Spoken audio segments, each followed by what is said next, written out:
오늘의 은혜로 이 시간은 국제 기도 공동체 세계 주기도 운동 대표 김석원 목사님의 말씀을 전해드립니다.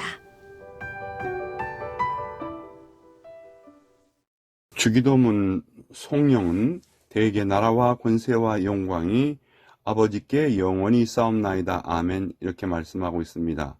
오늘은 지난 시간 나라에 이어서 권세에 대한 말씀을 드리려고 합니다. 이런 찬양이 있습니다. 예수님 권세, 예수님 권세, 예수님 권세, 내 권세, 예수님 권세 크도다 할렐루야, 예수님 권세 크도다 라는 찬양입니다. 주기도문 송영에서 권세라는 말씀이 주시는 메시지는 무엇입니까? 누가복음 9장 1절에 권세라는 말씀이 있습니다. 권세란 두 가지가 있습니다. 하나는 세상의 권세이고 또 하나는 신적인 권세, 즉 하나님의 권세라 할 수 있습니다. 세상에는 권세들이 여러 종류로 분류어집니다. 큰 권세도 있습니다. 작은 권세도 있습니다. 선한 권세도 있습니다. 악한 권세도 있습니다. 유익을 끼치는 권세도 있습니다. 해를 끼쳐주는 권세도 있습니다. 위장하는 권세도 있습니다.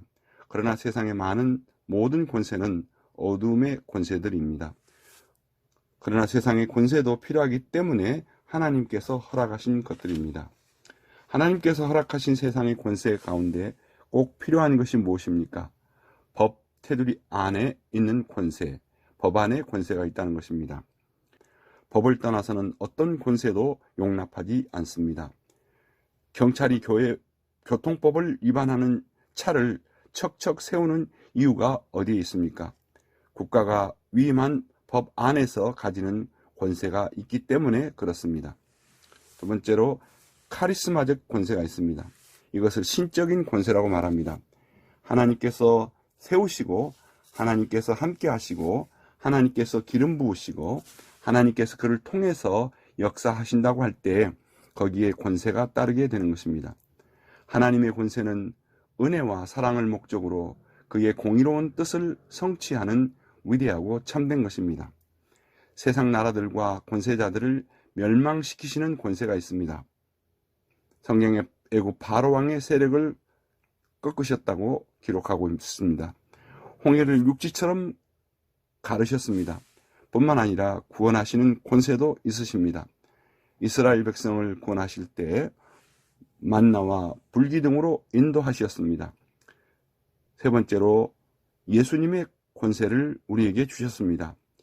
이 권세를 영어로 authority라고 합니다. 헬라어로는 exousia라 합니다. 영어에서는 능력을 power라고도 합니다.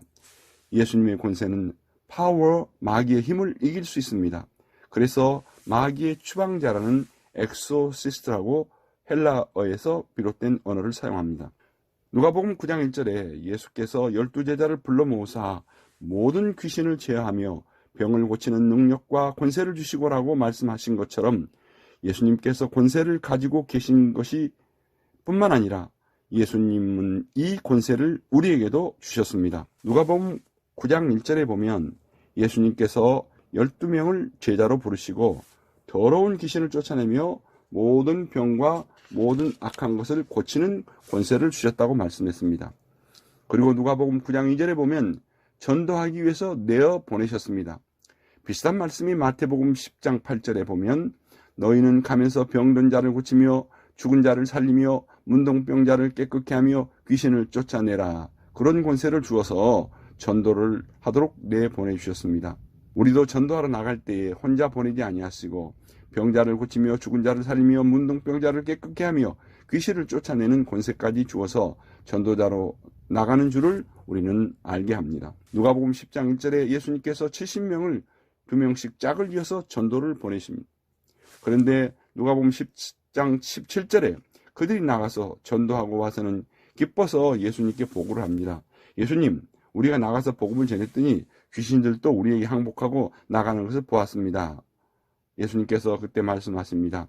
누가복음 10장 19절 20절에 내가 너희에게 뱀과 정갈을 밟으며 원수의 모든 능력을 제할 권세를 주었으니 너희를 해할 자가 결단코 없으리라.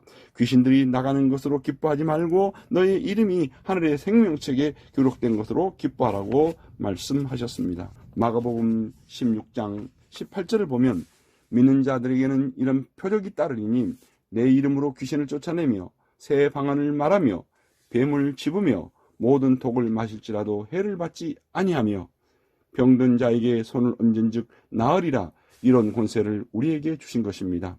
그리고 주님께서는 승천하셨습니다. 여기 독사에 물려서 안 죽고 독약을 마셔도 안 죽는다 해서 독사도 손으로 잡아보고 독을 마시라는 것을 문자적으로 해석하면 절대로 안 됩니다. 이단들처럼 하면 큰일 납니다. 이 말씀을 주셨던 진정한 의미가 있습니다. 주님께서 당시 이 말씀을 주실 때는 주님이 복음이 최초로 강력히 전파되는 것과 관련이 있습니다. 가령 초대교회 때 복음이 강력히 전파되어야 할 때는 사도들이 이런 기적이 나타났습니다. 가령 선교지에서 선교하는 동안 우연히 독뱀에 물렸다거나 생명에 치명적인 물을 모르고 마실 수 있습니다. 그런 상황 속에서 현지에 하나님의 복음이 전파되어야 할 상황이라면 하나님께서 하시면 현재도 살려주시는, 일으켜주시는 경우가 있을 수 있습니다. 절대로 그래서 우리는 하나님의 권세와 능력을 시험적으로 해서는 안 됩니다. 예수님 당시나 초대교회 베드로가 사람을 살리는 능력을 기대하는 것을 우리는 조심해야 합니다. 하나님의 능력과 권세를 인위적으로나 시험 삼아 행해서는 안 됩니다. 그러나 하나님께서 지금도 하나님의 계획 중에 있으시다면 얼마든지 나타날 수 있다고 여겨집니다.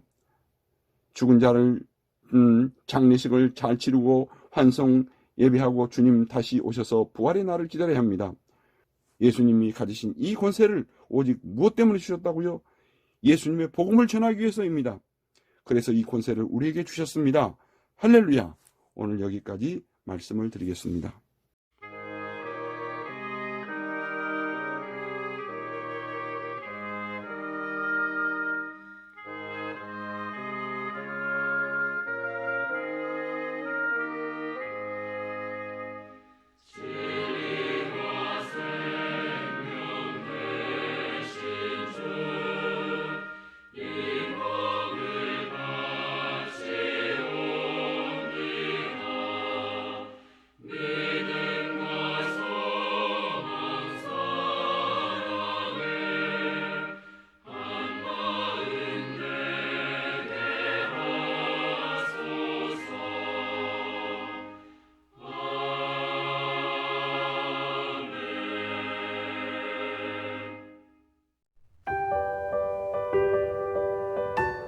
오늘의 은혜로 지금까지 국제기도공동체 세계 주기도 운동 대표 김석원 목사님의 말씀을 전해드렸습니다. 오늘 말씀은 대전 CBS 홈페이지를 통해 다시 들으실 수 있습니다.